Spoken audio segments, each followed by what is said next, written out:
तुम्हाला सांगते, माझ्या नंदिनी दिला हो तुमचा मसाला. नाहीतर एवढ्या लवकर आलेच नसते मी मागायला. असू दे हो. नाही, खरं तर मी सुनीललाच सांगणार होते आणायला. तसाही तो येतोच ना आजकाल आमच्या बाजूच्या घरात. आमचा सुनील हो, तुमच्या इथे? तुम्हाला माहिती नाहीये का? तो रोज तिथेच तर असतो. ती बाई आहे ना, तिला भेटायला येत होतो. कोण बाई? ती बँकवाली, नवरा नाही आहे तिला ती. सध्या मुलगी पण आली आहे तिची राहायला. सुनील घेऊन जातो फिरायला. मी बघितलं ना त्यांना अनेकदा. मध्यंतरी एक पुरुष पण आला होता. 2-3 दिवस राहून गेला.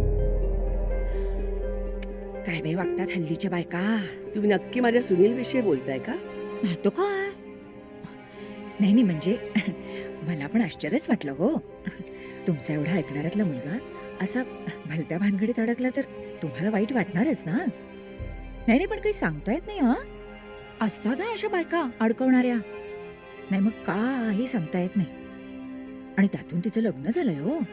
नवऱ्याचं काय झालंय कुणास ठाऊक. आहे, गेला का सोडून दिलं. कशा विचित्र वागतात ना मी बायका. मसाला तुम्हाला नंतर पाठवून देते. हा, सुनील बरोबर.